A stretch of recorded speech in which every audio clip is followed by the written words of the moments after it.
se rend pas compte que le savoir, depuis le début de l'expérience de l'humanité, c'est une des conditions de la survie collective. Einstein, il était dégoûté de la physique à un moment donné dans son parcours, tellement on lui faisait ingurgiter des choses, comme il dit. On a tous peur de la faute. Je ne sais pas où on l'a attrapé, mais évidemment que c'est à l'école que ça s'est passé. Depuis le collège, je crois que je suis allé à l'école tous les jours avec la boule au ventre, avec la peur de l'interrogation surprise. On a décidé de rentrer en classe avec vous, Bernard Lahire. Bonjour. Bonjour.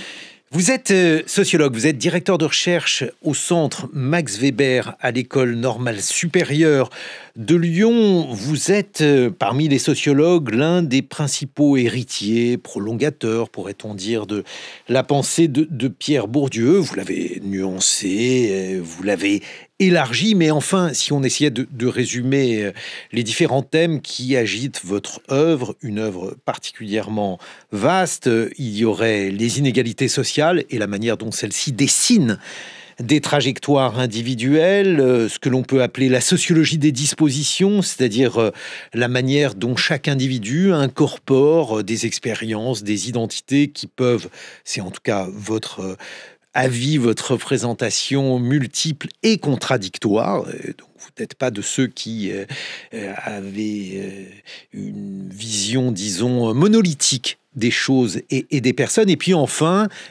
tout un travail sur l'école et la culture. Et c'est à cela que se rattache donc ce libelle publié dans la collection Seuil. Un libelle qui a un titre particulièrement fort, Savoir ou périr. Qu'est-ce que ça veut dire? Pourquoi a-t-on ce choix-là entre donc l'apprentissage et la survie, Bernard Lahire? En fait, c'est pour rappeler des choses qu'on a fini par oublier. On vit dans des sociétés un peu hors sol. On ne se rend pas compte que le savoir, depuis le début de l'expérience de l'humanité, c'est une des conditions de la survie collective. Alors collective parce que nous vivons en groupe depuis le début et qu'on voit que on a eu besoin de transmission culturelle, on a eu besoin de transmission d'expériences des plus âgés vers les plus jeunes, pour, en fait, que les nouveaux venus puissent s'adapter correctement à la situation. Et plus les sociétés se sont développées, plus elles ont développé des savoirs complexes, très difficiles à apprendre. Donc on voit un allongement des scolarités, on voit un allongement... Enfin, l'école est venue très tardivement aussi dans l'histoire de l'humanité. Mais on se rend compte que le savoir, c'est pas une affaire culturelle... voilà, qui relève du ministère simplement de l'éducation, de la culture, etc. Non, la culture, c'est quelque chose d'assez fondamental et j'ai voulu le ramener à ses conditions de base en montrant, par exemple, que des groupes qui étaient inadaptés parce qu'ils n'avaient pas les savoirs dans des situations X ou Y, et ils n'avaient pas les bonnes techniques et les bons savoirs, eh bien, ils n'ont pas survécu. Par exemple, une situation de naufrage. Exactement. Alors ça, c'est un exemple qui est tiré d'un travail de Joseph Henrich, qui a travaillé sur l'intelligence collective et qui dit que, voilà, il y a eu, je crois que c'était en 1845, une expédition qui a échoué. Ouais, ils partaient d'Écosse et ils arrivaient en Antarctique. Bon, ils ont échoué et ils sont arrivés dans un univers complètement hostile. Sauf qu'il y avait des gens qui vivaient très bien depuis très longtemps, ça s'appelle les Inuits, et qui arrivaient à survivre, à se chauffer, à manger, à pêcher, chasser, etc. Eux, ils étaient, sans doute, ils se vivaient comme supérieurs, parce qu'ils venaient de sociétés beaucoup plus développées technologiquement, il n'y a pas de doute, mais ils n'avaient pas les savoirs adaptés à la situation. Il n'y en a pas un qui a survécu. Donc, rappeler ça, c'est rappeler que les savoirs sont nécessaires à notre survie. J'allais dire, pour évoquer des choses assez récentes, l'épidémie de coronavirus a montré qu'il y a une course entre les défis qui arrivent vers nous et les solutions qu'on doit trouver pour arriver à s'en sortir. Et encore, on a eu de la chance. On a eu un virus qui n'était pas si dangereux que ça. Si ça avait été un équivalent d'Ebola, ça aurait été quand même problématique. Il se trouve que 10-15 ans avant, il y a des gens qui travaillaient sur le coronavirus et à qui on a dit « bon, c'est pas d'actualité, on vous retire vos financements ». Voilà. On voit que la recherche est directement concernée par les processus d'adaptation et que si on n'a pas ces savoirs, on est mal parti collectivement, en fait. Mais alors, pourtant, et c'est un peu paradoxal, vous soulignez évidemment l'importance du savoir, oui. Mais vous dites dans le même temps, en France, on bachote, et ça, c'est une sorte de mal national qu'il faut combattre. Alors, je suis à peu près sûr que c'est pas que français, mais disons que je m'occupe de la France. Vous avez parlé de la rentrée française. Voilà. Non, parce qu'on vient de parler de la Corée du Sud, où oui, absolument. Bachotage. Il y a des choses encore pires que chez nous. Mais en fait, effectivement, on a depuis très longtemps un certain nombre de dérives dans le système d'enseignement. Je dis souvent que c'est presque une loi universelle des institutions. Elles sont créées pour certaines choses et elles finissent par faire toute autre chose. Ça, on pourrait le prendre pour beaucoup d'institutions, ça fonctionne. Là, en l'occurrence, l'école, c'est un lieu d'apprentissage. Enfin, tout le monde a l'idée que c'est là où on apprend des choses. Bon, pas de problème. Et puis, on a créé des systèmes d'évaluation pour vérifier que les gens connaissaient. Jusque-là, c'est le bon sens, il n'y a aucun problème. Quand tout se met à tourner autour de l'évaluation. C'est-à-dire que, en fait, on prépare les gens, les élèves, à des évaluations, à des contrôles, etc. À ce moment-là, le système est piloté un petit peu par l'évaluation et tout fonctionne à l'envers. Donc, dès 1943, Marc Bloch, grand historien qui sera panthéonisé en juin, écrit un texte appelant à la révolution dans l'enseignement. Pourtant, ce monsieur n'est pas un révolutionnaire immédiatement perçu comme quelqu'un de particulièrement agressif ou je ne sais quoi. Non, il dit il faut une révolution, il faut arrêter ça. Et il dit programme surchargé, on va trop vite, on apprend de moins en moins, on remplace le goût de la connaissance par le goût du succès, et il dit tout ça ne fonctionne pas. Oh, mais alors, je me suis posé la question, parce qu'en fait, vous placez ce livre sous l'autorité d'un grand nombre de scientifiques, Grothendieck, Einstein, oui. Curie, Bloch, donc des gens qui incarnent l'excellence.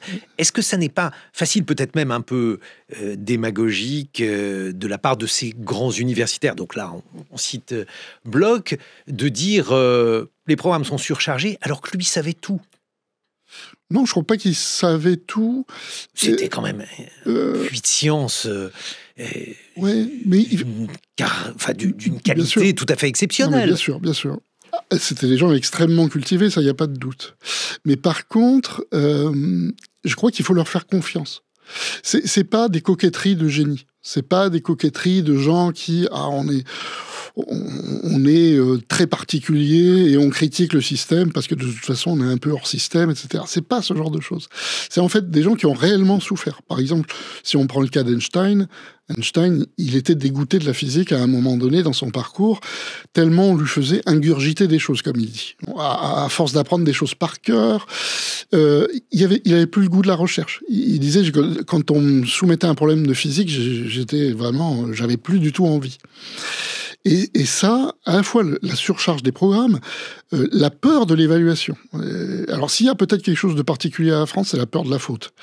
Quand on voit nos capacités à parler des langues étrangères, qui est quand même assez faible, globalement, quand on se retrouve dans des colloques à l'étranger, on entend les Français qui parlent l'anglais, c'est-à-dire pas très bien, etc. Mais on a tous peur de la faute. Je ne sais pas où on l'a attrapé, mais évidemment que c'est à l'école que ça s'est passé, comment ça s'est passé, mais ça veut dire qu'on peut quand même faire mieux, on peut éviter de faire peur aux enfants, en fait, par ces évaluations, par ces contrôles, par la peur de la faute, alors que moi je dis souvent qu'un scientifique, c'est quelqu'un qui fait des erreurs en permanence. Et c'est en ayant commis X erreurs et en se rendant compte à chaque fois, là ça ne marche pas, là ça ne marche pas, et à un moment donné on trouve une solution. Donc en fait c'est c'est vraiment le contraire de l'esprit scientifique que de faire peur, en fait, face à la possibilité de commettre une erreur. Bon, alors, je continue quand même avec ce que vous citez de Grothendieck. Alors, Oui. Grothendieck, c'est un très grand mathématicien, et il y a d'ailleurs une merveilleuse grande traversée que vous retrouvez sur le site de France Culture qui lui est consacrée. Et alors, Grothendieck, je vous cite, Bernard Lahire, disait de la plupart de ses camarades, beaucoup plus brillants, beaucoup plus doués que lui, qu'ils étaient devenus des mathématiciens compétents et réputés, mais constatait avec le recul qu'ils n'ont pas laissé sur la mathématique de leur temps une empreinte vraiment profonde. Trouvez pas que c'est le discours du génie, c'est en disant oh là, ils étaient bons, mais alors moi je suis génial. Et alors donc c'est-à-dire la question c'est de savoir. Alors, on peut avoir un point de vue objectif sur Grothendieck. Ça, on n'est pas obligé de le croire quand il dit quelque chose. C'est-à-dire, par définition, un sociologue ne croit pas ce que disent les acteurs. On attend, on étudie. Bon. Il se trouve que quand même la grande majorité des mathématiciens disent c'est un type remarquable. Moi, je n'utiliserai pas le terme génie, ça n'a pas de sens. Évidemment qu'il était dans un collectif, qu'il a participé à Bourbaki, que c'est une époque bénie des mathématiciens. Un groupe de mathématiciens. Voilà, normaliens qui avaient des grandes ambitions de refondation des mathématiques, d'unification des différentes branches des mathématiques, etc. Donc il a fait partie de tout ça. Tous les gens disent Grothendieck a changé de point de vue par rapport aux mathématiques, et aujourd'hui encore, des programmes entiers sont là. Il y a énormément de médailles Fields. Il faut écouter. Il y a eu même des interventions sur France Culture de Cédric Villani qui parlait de Grothendieck. Il a engendré beaucoup de travaux. Voilà. Donc, il faut le croire. Moi, je pense qu'il faut le croire. Il faut croire Einstein quand il dit j'étais dégoûté, que quand il dit on nous fait trop publier et ça me fait perdre, voilà. Et les possibilités de travailler réellement en profondeur, etc. Et Grothendieck, il critique ses collègues parce que il voit en eux des gens un peu trop dociles, un peu trop dans la norme. Il est pas méchant en fait. Franchement, il dit ça a fait des bons professionnels et des gens qui ont fait des choses remarquables, mais ils n'ont pas forcément bouleversé des choses en mathématiques parce que ils n'ont pas voulu chercher plus loin. Et ça, c'est aussi le signe que l'esprit de la recherche, y compris parmi les plus grands savants, n'est pas toujours le moteur principal. Bon, et Bernard Lahire, parce que Bernard Lahire, figurez-vous qu'il enseigne à l'école normale supérieure, votre dernier livre. Mais pendant 20 ans. Oui. Vous avez publié, alors là, vous publiez Savoir ou périr aux éditions du Seuil. Juste avant, il y avait Enfance de classe, 1232 pages. Donc, on peut dire quand même que vous incarnez justement cette excellence scolaire. Vous avez souffert du bachotage ? Ah oui, terriblement. Terriblement. En fait, moi, je viens d'un milieu ouvrier. Voilà, j'étais un bon élève à l'école primaire. Ça a commencé un peu à se gâter au collège. J'avais très peur. Moi, je l'ai dit récemment à un journaliste. Depuis le collège, je crois que je suis allé à l'école tous les jours avec la boule au ventre, avec la peur de l'interrogation surprise. Je ne sais pas si ça se fait encore, mais en tout cas, à l'époque, ça se pratiquait beaucoup et c'était la terreur permanente. Oui, j'ai souffert. Je me suis accroché. J'ai travaillé beaucoup. Voilà, ça c'est sûr. Mais pour avoir un bac sans mention, ce qui est quand même pas, on peut pas dire que ce soit d'une excellence folle.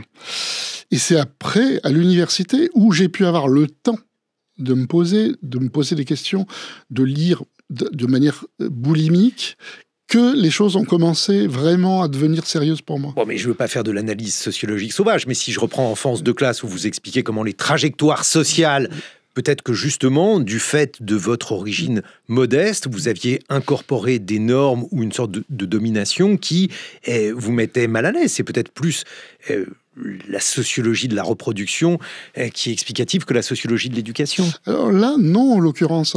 C'était vraiment la peur du système scolaire, de la manière dont on procédait.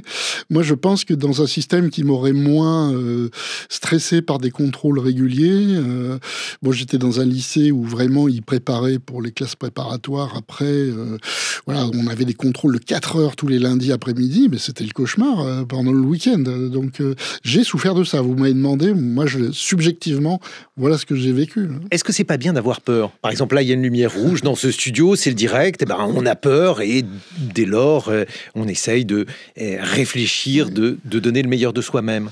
Oui, mais enfin, on apprend très mal en ayant peur. C'est pas de même, on peut dire l'esprit de compétition. J'entends souvent des gens qui dirigent, qui gouvernent la recherche dire quand même la compétition c'est bien parce que ça force les gens à aller plus loin, à se dépasser. Dans le monde universitaire, en tout cas, on sait ce qu'est la compétition. Oui, mais et en même temps, on a besoin tellement de coopération les uns avec les autres, on a tellement besoin de souffler qu'on ne nous dise pas en permanence ah mais vous n'avez pas publié cette année, ah mais vous n'avez pas participé à des colloques internationaux ou quoi que ce soit. Je vous citerai Laurent Laforgue, voilà, qui est toujours mathématicien, qui a eu la médaille Fields, je ne sais plus en quelle année, 2012, il me semble, qui disait que pendant 10 ans, il a quasiment pas publié. Et il dit heureusement à l'époque, le CNRS m'a pas trop embêté avec ça. Mais sérieusement, si vous commencez à embêter quelqu'un qui est en train de rechercher un truc qu'il n'arrive pas à trouver, même pendant 10 ans, il faut le laisser faire. Il faut lui faire confiance et il a eu une médaille Fields parce qu'il a résolu un problème. Mais alors, justement, est-ce que cette obsession de l'évaluation, alors mettons par exemple que pour les médailles Fields, elle soit nuisible, pour les autres, je veux dire, les gens comme moi, par exemple, comme Margot Delpierre, on a besoin d'être évalué et de sentir, ne serait-ce que d'avoir un retour sur ce que l'on fait. Mais avoir un retour, c'est absolument nécessaire. Et je pense que dans les interactions didactiques au sein de la salle de classe, les élèves ont besoin à la fois qu'on les encourage, qu'on les guide, comme des tuteurs. C'est un tuteur d'une plante, ça permet de... Bon, on peut tourner autour, mais il faut quand même...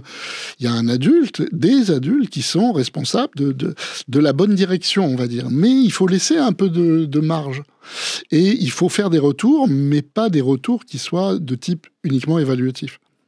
Bernard Lahire, Savoir ou périr aux éditions du Seuil, et puis Enfance de classe également aux éditions du Seuil. On va revenir là-dessus dans quelques minutes pour tenter de comprendre ce paradoxe français. Il y a peu de pays où la question de la reproduction sociale est aussi évoquée. Il y a peu de pays où, semble-t-il, le système scolaire n'arrive pas à s'émanciper de cette machine à reproduire socialement. Dans quelques instants, on se retrouve, Bernard Lahire. Il est 8h sur France Culture. Les matins de France Culture. Guillaume Erner. Et puis nous sommes également en duplex avec notre camarade Hakim Kasmi. Hakim, je rappelle que vous êtes journaliste spécialiste éducation à la rédaction de France Culture. Et puis vous êtes toujours dans ce collège Marcel Pagnol dans l'Eure. Oui, bonjour Guillaume, bonjour à toutes et à tous. Et puis donc Bernard Lahire, directeur de recherche au CNRS. On vous doit Savoir ou périr aux éditions du Seuil, où vous flétrissez cette situation paradoxale, un système éducatif qui a de grandes ambitions avec des programmes surchargés, du bachotage et des moyens extrêmement limités. Mais je voulais vous faire réagir au billet de Jean Lémarie parce que toute votre œuvre est politique. Vous faites, non, oui, lorsqu'on parle de reproduction sociale, je crois que ça a une dimension politique, oui, des significations. Et je me suis dit, bon, on va essayer de mouiller ce sociologue, on va essayer de le faire parler de politique, comme la France traverse un moment politique. Mais qu'est-ce que vous voulez que je vous dise ? Moi, je pense que ça n'a rien à voir avec une possibilité réelle de gouverner. Enfin, vous l'avez dit assez bien dès le départ. Si on est un peu réaliste et qu'on voit la composition de l'Assemblée, ils n'ont aucune chance. Donc, ce qui est en train de se jouer, c'est des coups entre les différentes parties de la gauche. C'est tout. C'est pas très intéressant. Alors, pour moi... Hein, mais alors, justement, qu'est-ce qui vous intéresse, vous ? Où faudrait-il situer le débat ? À quel niveau pourrait-on être au bon endroit ? Mais je sais pas, la politique est extrêmement décevante de manière générale. Enfin, je vais citer un propos de André Leroy-Gourhan, qui est rarement cité, qui disait... Donc un spécialiste du néolithique. Voilà, qui était préhistorien, anthropologue, anthropologue, et qui disait, en fait, nos politiques, ils regardent, alors à l'époque, c'était des septennats, à son époque, on aurait besoin d'envisager les choses sur 10 000 ans. Mais je pense qu'il avait fondamentalement raison. Alors évidemment, dire ça à un homme politique ou une femme politique... Ouais, là, vous allez le...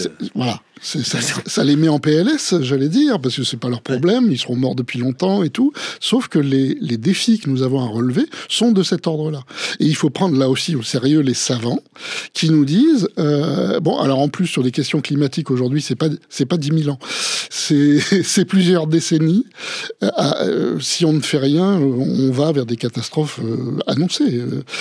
Donc moi, je suis, oui, ça ne m'intéresse pas cette politique-là, ces coups joués entre les uns et les autres. Bon, c'est des histoires entre eux. On peut dire que vous êtes un sociologue de gauche. Oui. Pour Durkheim, c'était même une sorte de pléonasme.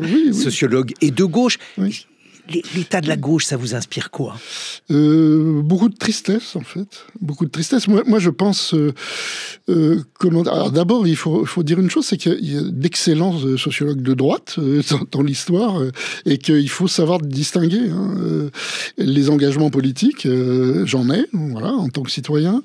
Mais mes travaux, ils sont pas là pour confirmer mon idéologie, quoi. C'est pas... Si on fait ça, ça en est fini de la science. En revanche, effectivement, si on est un minimum concerné par les questions d'inégalité sociale, culturelle, etc., bah oui, on se dit que c'est quand même pas normal. Voilà, on est pour l'émancipation, pour le progrès, pour les démocraties, etc. Souvent, ça va quand même vers la gauche, ces histoires-là. Bon, que dire de plus ? Hakim Kasmi, vous êtes en direct depuis un collège qui est classé REP. Est-ce que les propos de notre invité sur le bachotage, sur la boule au ventre qui accompagne souvent les élèves, est-ce qu'il résonne dans ce lieu ? Alors oui, il résonne, on va dire que, surtout que dans la mesure où ce sont des élèves qui rentrent en 6e, ce matin on a pu rencontrer des élèves à la fois qui avaient hâte de reprendre les cours et d'autres qui avaient la boule au ventre, car la 6e c'est une classe charnière, si vous voulez, Guillaume, hein. Pour les enfants, c'est un peu le passage, on passe entre guillemets de l'école primaire au collège. Le collège, c'est une école beaucoup plus grande, beaucoup plus d'élèves, et surtout, c'est un établissement, le collège, où les élèves n'auront plus qu'une seule classe dans laquelle ils vont rester toute la journée, mais ils vont devoir apprendre à changer de classe et aussi à changer de professeur, ce qui est nouveau pour eux, et il va demander aussi une certaine adaptation, ce qui aussi souvent va nécessiter du stress. Il y a aussi le fait d'avoir des enfants plus grands que soi. On sait que par exemple pour un élève de 6e, c'est beaucoup compliqué de se retrouver face à les 4e et les 3e surtout. Donc il y a tout ça à gérer, et c'est la raison pour laquelle il y a aussi beaucoup de stress pour les enfants qui entrent en 6e. Alors, vous vous êtes intéressé à des enfants encore plus petits. Bernard Lahire, vous avez publié une somme Enfance de classe de l'inégalité parmi les enfants. C'est un ouvrage qui s'appuyait sur une enquête extrêmement fouillée avec 35 enfants de grande section, donc 6-7 ans. 4-5 ans plutôt. Enfin, 5-6 ans, pardon. 5-6 ans. Donc, ces enfants, en tout cas, vous les preniez à l'origine, en quelque sorte, sauf si on peut considérer que la socialisation primaire influe encore sur leur trajectoire sociale. Et vous disiez dans ce livre quelque chose de très fort. Vous dites, les enfants vivent au même moment dans la même société, mais pas dans le même monde. J'aimerais que vous m'expliquiez cette phrase. En fait, on se rend compte que on sait depuis très longtemps qu'il y a des inégalités, mais dans des secteurs extrêmement différents. On peut prendre la santé, on peut prendre le loisir, on peut prendre le rapport au savoir, au langage, évidemment aux revenus économiques, aux possibilités économiques de faire des choses, etc. Mais on a rarement replié tout ça sur des cas individuels, voilà, pour voir ce que ça fait à des enfants. Donc le but, c'était ça. C'était de voir dans des familles particulières et disposer dans l'espace social à des endroits très très différents, voir ce que ça faisait aux enfants très très concrètement. Et là, bon, je pense que, enfin, nous, on est sortis assez éreintés de cette histoire parce que... Pourquoi ? Quand vous avez des enfants qui vivent dans une voiture pendant 6 mois, heureusement, avec l'aide de l'école, ils pouvaient se doucher, etc. Voilà, il y en a d'autres qui vivent en foyer Sonacotra, les enfants dorment très mal, etc. Bon, évidemment, c'est pas le cas de toutes les fractions des classes populaires, heureusement, bien heureusement. Mais si vous allez à l'autre bout de l'espace social, où vous avez beaucoup d'argent et beaucoup de culture, ce n'est pas les mêmes enfants. C'est-à-dire qu'au sein du même monde, ils ont les mêmes têtes, ils sont à peu près de la même taille, ils se ressemblent beaucoup. Ils ont aussi une curiosité à cet âge-là. Hein. 5-6 ans, c'est des enfants qui sont curieux, qui bougent beaucoup, qui s'intéressent à plein de choses. Et en même temps, ils ont déjà un passé, j'allais dire un passif, parce que leur famille, parce qu'ils ont interagi pas avec les mêmes types de personnes, pas dans les mêmes types de situations, qu'ils ont des horizons plus ou moins fermés, plus ou moins ouverts. Et donc, c'est ça l'idée, c'est l'idée que selon la position qu'on occupe à l'intérieur de l'espace social, l'horizon n'est pas du tout le même, les possibilités ne sont pas les mêmes, et c'est vrai que quand on dit « quand on veut, on peut », là, ça met quand même une petite claque à cette idée-là. Voilà, alors c'est d'ailleurs l'une des idées contre laquelle vous vous élevez. Vous considérez que c'est une véritable régression scientifique de considérer que quand on veut, on peut, qu'il suffit de traverser la rue pour avoir de bonnes notes. Oui. Ah ben ça, clairement, oui. Mais ça, j'allais dire, on n'a rien dit de nouveau. Enfin, je veux dire, tous les sociologues un peu sérieux, alors qui travaillent en matière d'éducation, sur les questions familiales, etc., le savent. Ils savent. On sait qu'on est quand même largement plombé, comme on dit. Il y a un poids très très lourd des déterminismes sociaux d'origine. Mais alors, je vais vous demander de vous livrer un peu d'auto-analyse, puisque vous êtes d'origine modeste, vous êtes arrivé à enseigner à l'ENS, qui pour un sociologue représente, disons, l'excellence académique. Comment expliquez-vous le fait que vous ayez justement réussi grâce à votre agentivité, comme disent les sociologues, grâce donc à votre capacité à agir dans un environnement qui ne vous était pas favorable, Bernard Lahire? Oui, alors je pense que ça n'a rien à voir avec mon agentivité. C'est-à-dire qu'en fait, c'est les relations que j'ai eues avec des gens. C'est déjà, enfin, là, ce serait très long. Là, vous m'entraînez sur un terrain parce que évidemment, en tant que sociologue, j'ai fait l'analyse de mon propre parcours et je le découvre en fait régulièrement. À chaque fois que je fais des enquêtes nouvelles, je me dis ah mais oui, mais ça a joué aussi. Donc j'en découvre, j'allais dire régulièrement les raisons de cette réussite scolaire. Mais en fait, à chaque fois, c'est par exemple une mère frustrée d'école, qui a été retirée de l'école très tôt. Elle vivait dans un milieu assez pauvre. Elle a dû s'arrêter à la fin de l'école primaire, et alors qu'elle était quand même pas mauvaise scolairement. Elle aurait pu, dans un autre contexte, continuer au lycée, mais c'était pas possible.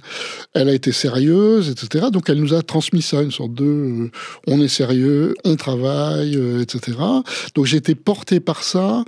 Elle voulait qu'on aille plus loin, qu'on s'en sorte mieux qu'eux, etc. Et donc tout ça, ça a apporté, mais aussi c'est des enseignants, c'est des bons contextes scolaires.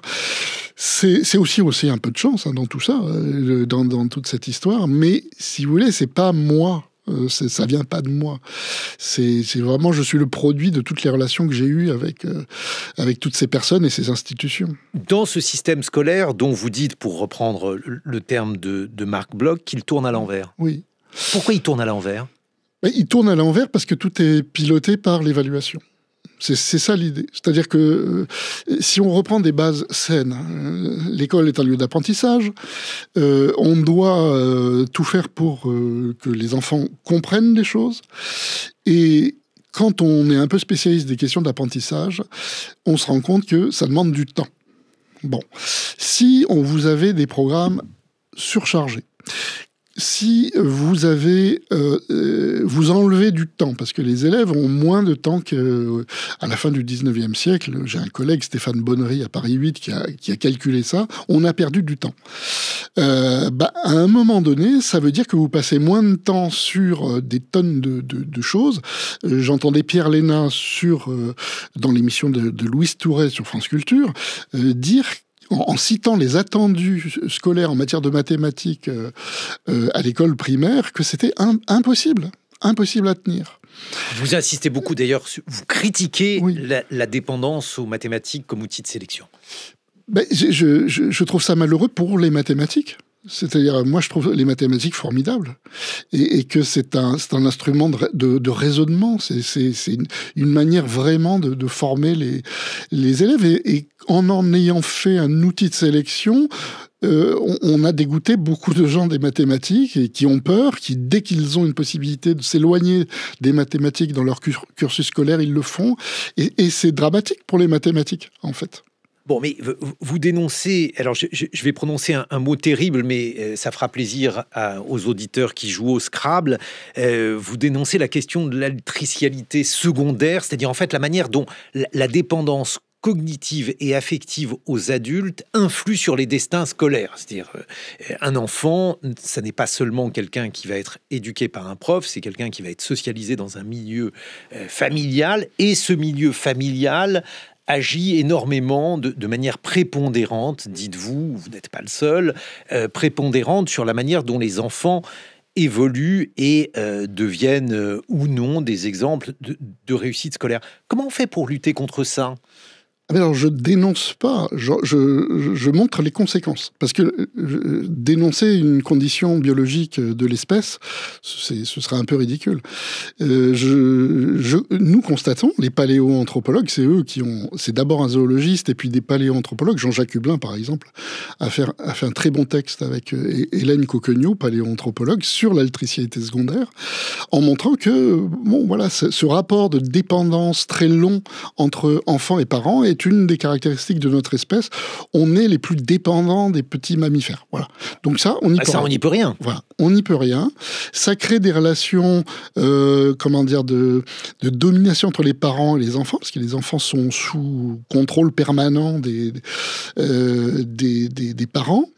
Et du coup, on a le moment de l'adolescence où on voit qu'ils essayent de desserrer tout ça. C'est le moment de crise parce que la balance des pouvoirs est renégociée, on va dire, entre les parents et les enfants. Mais ça crée ça a pour conséquence le fait que nous dépendons énormément de nos parents ou d'équivalents de nos parents. C'est-à-dire, ça peut être, si nos parents sont morts et que nous sommes avec des grands-parents, avec une famille d'accueil, peu importe, avec les adultes qui sont importants dans notre petite enfance. D'où le lien très très fort, la corrélation très forte entre les caractéristiques de ces personnes avec qui nous avons vécu et les possibilités de réussite scolaire. Parce que s'ils sont porteurs de capitaux culturels, d'intérêts culturels, s'ils savent ce que c'est que la pédagogie, etc., on a toutes les chances de mieux s'adapter à l'école que d'autres qui sont élevés dans des milieux où tout cela n'a rien d'une évidence. Mais alors, justement, est-ce que ça n'est pas une manière de dire que le rêve français, l'égalité républicaine, tout ça, ça repose sur une sorte de mythe, une manière donc d'envisager que l'enfant soit une sorte d'individu isolé, ce qui n'est évidemment pas le cas. En fait, c'est un horizon, l'égalité. Après, tout est fait... ça fait très longtemps que les sociétés sont inégalitaires. Je crois qu'il n'a pas existé une seule société qui soit parfaitement égalitaire sur tous les plans. Mais cette inégalité, on peut soit dire c'est comme ça, soit essayer de trouver les moyens, puisque nous sommes des êtres culturels, avec les possibilités de créer des institutions, de créer des textes de loi, de créer des outils, etc. On peut infléchir ces processus d'inégalité, et notamment en essayant de donner à des enfants qui n'ont pas des choses grâce à l'intervention de l'État, notamment, ou des collectivités locales. Voilà. Vous avez choisi d'étudier des enfants de 5-6 ans. Pourquoi cet âge ? Alors, on a beaucoup discuté autour de ça. On se disait que ce serait plus facile dès le CP. Mais en fait, justement, on voulait voir en grande section, alors que tout le monde dit, à la maternelle, il ne se passe pas grand-chose en termes d'enjeux sociaux, etc. Que si, en fait, ça avait commencé depuis très longtemps et qu'il y avait des tensions chez les parents qui voulaient déjà changer d'école pour des raisons école privée, école publique, privé plus sérieux que public, etc. Donc on voyait que la tension autour de l'école et de la réussite scolaire était déjà là. Et ça c'était intéressant de voir ça. Une réaction, Hakim Kasmi, vous êtes camarade de la rédaction en direct depuis le collège Marcel Pagnol dans l'Eure. Oui, je voulais revenir avec vous, Bernard, sur les inégalités. Hein. Vous le disiez, ces inégalités, on voit dès le plus jeune âge. Par exemple, en français, en mathématiques, on voit que lorsque des enfants issus de milieux, on va dire, défavorisés, ont des difficultés en français et en maths, ils ont beaucoup de mal à progresser par rapport à leurs camarades. Après, on le voit aussi au collège, 20% des élèves ont du mal à écrire et à lire, ce qui va aussi beaucoup jouer sur leur orientation et les déterminismes sociaux. On voit, par exemple, en seconde, on a beaucoup de moins de fils d'ouvriers que de fils de cadres. Ça joue beaucoup, c'est aussi le milieu social à ce niveau-là. Ah, absolument. Mais c'est-à-dire, en fait, ça fonctionne en permanence. C'est-à-dire, il y a des boucles de rétroaction, etc. C'est-à-dire que on vient d'un milieu particulier, on arrive à l'école, il commence à se passer des choses, notre situation de départ commence à être retraduite en termes scolaires, et en permanence, vous avez à différents moments, en fait, du parcours scolaire, les déterminismes sociaux jouent, plus ou moins selon que l'enfant a réussi quand même à résister à un certain nombre de difficultés, mais en fait ça se mesure tout au long. Et quand après on voit évidemment le pourcentage infime d'enfants de milieu-ouvriers et puis d'ouvriers non qualifiés qui entrent dans les grandes écoles ou même les classes préparatoires aux grandes écoles, on voit le résultat de tout ça. Hakim Kasmi, justement, comment ça se passe au collège Marcel Pagnol? Qu'est-ce qu'on essaie de faire concrètement pour lutter contre cette puissance des déterminismes sociaux? Eh bien ici, par exemple, on met en place beaucoup d'activités culturelles parce qu'on le sait, que ce soit dans ce collège REP ou par exemple en Seine-Saint-Denis ou à Roubaix ou à Tourcoing. Ce qui est important, en fait, c'est de sortir les jeunes de leur environnement et de leur quartier. Car très souvent, dans les établissements REP, Guillaume, les élèves ont peur de partir ne serait-ce qu'à 5 ou 10 kilomètres. Par exemple, à Paris, beaucoup d'élèves que j'ai pu rencontrer, et leurs enseignants me disaient, ils ont beau être à des kilomètres, pour eux, partir à Paris, traverser le périphérique, c'est quelque chose d'extraordinaire et de compliqué. C'est aussi pour ça qu'au-delà des cours de besoins, par exemple, pour aider les élèves en difficulté, l'aspect culturel est aussi très important pour faire découvrir à ces élèves cet environnement-là et surtout leur donner les codes. Car ce qui est très important aussi pour lutter contre le déterminisme social, c'est la notion de code, pour pouvoir avoir, entre guillemets, le background culturel, pour pouvoir aussi bien étudier que pouvoir, par exemple, passer des concours ou même se projeter dans l'enseignement supérieur. Et très souvent, c'est ce qui va créer de l'autocensure et c'est la raison pour laquelle beaucoup d'élèves vont dire « Ah, moi je fais un BTS, c'est des études courtes, moi les grandes études c'est pas pour moi ». Et là aussi, c'est important d'avoir toutes ces activités au-delà des mesures mises en place par le gouvernement. Bernard Lehir. C'est tout à fait vrai et vérifié statistiquement. C'est-à-dire qu'on sait que plus les enfants sont allés à plusieurs reprises dans des lieux de spectacle type théâtre, musée, des institutions de la culture légitime, comme on dit, plus ils ont une chance, quand ils seront adultes, de continuer à y aller. Bon, ça veut dire qu'on a une responsabilité énorme du point de vue de l'État, du point de vue des écoles, de faire cette ouverture à la culture très tôt pour pouvoir donner la possibilité de donner une chance, disons, de fréquenter ces établissements plus tard. Donc ça, c'est tout à fait vérifié par des collègues qui travaillent sur des données quantitatives. Un mot de conclusion, Hakim Kasmi. Bon, l'évolution politique ne va probablement pas favoriser la continuité des politiques éducatives. Oui, pardon. Pardon. Hakim et puis ensuite Bernard Lehir, un mot de conclusion. Pour vous donner un exemple très très concret, Guillaume, avec le plan que prévoit pour l'instant François Bayrou de 44 milliards d'euros d'économie, ça aura des répercussions directement, par exemple, pour les collèges, comme celui où nous sommes, des collèges qui sont financés en grande partie par les départements. C'est les mêmes départements qui vont voir leur dotation baisser. Et clairement, par exemple, la principale du collège m'expliquait qu'il y a peut-être des activités culturelles qui vont devoir être annulées, notamment pour louer un car. Ne serait-ce que prendre un car, c'est moins 1500 € pour partir à Paris, qui n'est qu'à 100 km. Et si on baisse les dotations, ce sont par exemple ces activités-là qui pourraient être annulées, avoir des répercussions pour ces élèves. Bernard Lehir, un mot de conclusion. Rien de plus à dire. Tout vient d'être dit. C'est-à-dire qu'en fait, là, déjà qu'il y a des coupes budgétaires, mais dramatiques. Elisabeth Borne à l'éducation, est-ce qu'il faudrait la maintenir? Vous voulez vraiment faire parler de politique? Je vous ai entendu parler oui, d'Elisabeth Borne récemment. Oui, parce qu'elle disait que le projet professionnel devait s'exprimer dès l'école maternelle, ce qui a fait rire à peu près toute la communauté pédagogique. Sauf ceux qui veulent devenir pompiers ou policiers. Bien sûr, mais ceux qui veulent devenir sociologues de l'éducation dès la maternelle, il y en a peu encore. Peut-être que Nicolas Sarkozy voulait être président dès la maternelle, c'est fort possible. Je croyais que vous alliez me dire qu'il voulait être sociologue dès la maternelle. Non, ça je ne crois pas. Parce qu'il a raté sa vie dans ce cas-là. Mais voilà, non, je crois que ça fait partie des problèmes. On a affaire à des gens qui sont un peu hors sol, qui connaissent très mal leur dossier, qui ne sont pas des spécialistes. Moi, je ne reproche même pas. Je reproche à ceux qui l'ont nommé d'avoir eu la mauvaise idée de nommer quelqu'un qui ne connaît pas grand-chose à l'éducation. C'est terrible de dire ça. Moi, j'ai rien à... Ça vous dirait, ministre de l'Éducation, Bernard Lévy? Sous Macron, certainement pas. mais voilà, non, je suis très bien dans la recherche. Bon, vous allez continuer donc à chercher et à publier Savoir ou périr. Donc c'est le libelle que vous avez publié aux éditions du Seuil. Et puis je rappelle Enfance de classe, cette très grande enquête que vous avez réalisée et qui est également publiée aux éditions du Seuil. Dans quelques instants, mes camarades qui sont déjà rentrés en classe, François Saltiel, Lucille Como, et puis le journal d'Anne-Laure Chouin.